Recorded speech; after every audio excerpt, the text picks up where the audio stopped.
बागेश्वर जिले के सोराग गांव की बसंती देवी शनिवार शाम जंगल में घास काटने गई थी। तभी अचानक पहाड़ी से फिसलकर गंभीर रूप से घायल हो गई। गांव में सड़क न होने के कारण तुरंत मदद मिलना मुश्किल हो गया, जिससे परिजन और ग्रामीणों को महिला को कंधों पर डोली में बिठाकर 5 किलोमीटर कठिन जंगल पहाड़ी रास्ता पार कर जिला अस्पताल पहुंचना पड़ा। डॉक्टरों के अनुसार बसंती देवी के सिर में गंभीर चोटें आई हैं और उनका उपचार चल रहा है। जंगलों में घास काटने का जोखिम आज भी पहाड़ी महिलाओं की मजबूरी है। बसंती देवी के साथ घटी ये घटना ग्रामीण क्षेत्रों में सड़क और बुनियादी स्वास्थ्य सेवाओं के अभाव की दयनीय स्थिति को दर्शाती है। ग्रामीण मोहन सिंह दानू ने बताया कि गांव में सड़क न होने की वजह से घायल या बीमार लोगों को तुरंत अस्पताल पहुंचाना संभव नहीं हो पाता, जिससे कई बार जान बचाना मुश्किल हो जाता है।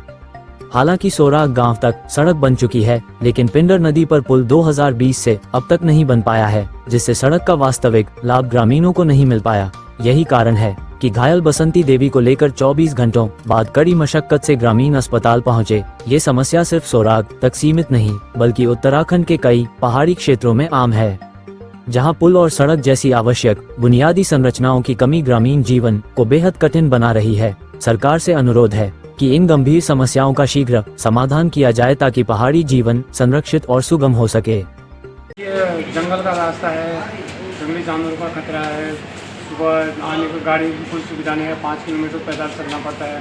पुल होता है, अगर रोड सही होती, पुल होता तो शायद टाइम पे पहुंच सकते थे। ऐसी कितनी घटनाएं हो चुकी हैं, लोग हमारे कंधों पर प्राण अपने दे देते थे, कंधों पर उठा के लाते हैं, मर जाते हैं, कंधों पर ही मर जाते हैं। पिछली बार ये डिलीवरी केस था, वो भी लाते लाते ख़त्म हो गया। और एक हार्ट पेशेंट थे, वो रास्ते में चलते चलते वो ख़त्म हो गए। तो ऐसी समस्याएं हैं जो कि मतलब ये तो कि आँख बंद, कान से अनसुना, मुँह से बधिर, ये लोग ऐसे हो गए हैं कि मतलब कोई सुनवाई नहीं है, कोई सुनवाई नहीं हो रही है। हमारे दानपुर क्षेत्र की वो सोराग की खास करके पुल 2020 से वो बनते बनते अभी तक उसमें कोई मतलब काम ही नहीं हो रहा है। काम नट बोल्ट नहीं है, कभी वो लेंटर पड़ना है वो नहीं हो रहा है, रोडिंग कटिंग होनी है वो नहीं हो रही है। तो ये चीज़ें हैं, मतलब ये कोई जीवन मतलब सामान्य जीवन जीने लायक नहीं रहे हम लोग, मतलब पहाड़ी लोग हैं, मतलब कोई सुनवाई नहीं हो रही। हम लोग धरना प्रदर्शन किया, उसमें कोई सुनवाई नहीं, कोई कुछ नहीं हुआ। तो ऐसी ऐसी समस्याएं हैं। थोड़ा आप लोग जाइए आगे तक, बोले इन चीज़ को मुख्यमंत्री तक कहिए। मुख्यमंत्री जी पता नहीं हमारी सुनवाई क्यों नहीं करें। मुख्यमंत्री जी ने 2 बार उस पुल का उद्घाटन कर चुके हैं, अभी तक कोई सुनवाई नहीं है उस पुल का। क्या कारण है कि हम लोग को इतना अनसुना किया जा रहा है? ये चीज़ें सोचनी है, दयनीय है, मतलब सोचना चाहिए मुख्यमंत्री जी ने। खास करके मुख्यमंत्री जी से कहूँगा कि देखिए, सुनिए, कहीं ऐसा ना हो कि ये करते करते ऐसी चीज़ें होते होते कुछ चीज़ उग्र हो जाए। मतलब सोचने, मुख्यमंत्री जी ने खुद सोचना चाहिए, संज्ञान में लेनी चाहिए ये चीज़ें। हम लोग धरना प्रदर्शन कितना करें, नहीं तो देखेंगे आगे सर्दियों तक देखेंगे, अभी 1-2 महीने होने के बाद फिर धरना प्रदर्शन की आप ये चीज़ें ना आने दें। उससे पहले हमारे काम पूरे होने चाहिए। 2020 से वो पुल बनते बनते आज तक, तो आप खुद सोचिए, उस पुल नहीं बन पा रहा है।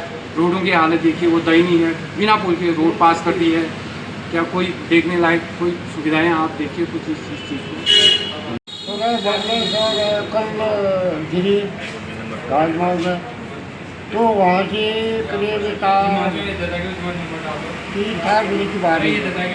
फिर वहाँ से लाने में टाइम भी वो जंगल का रास्ता वहाँ, तो घर लाने तो फिर बाद वहाँ हमारे यहाँ कोई साधन नहीं रहा, ना गाड़ी का है, न हमारे यहाँ कुछ नहीं है, न पुल है और न रोड सही है।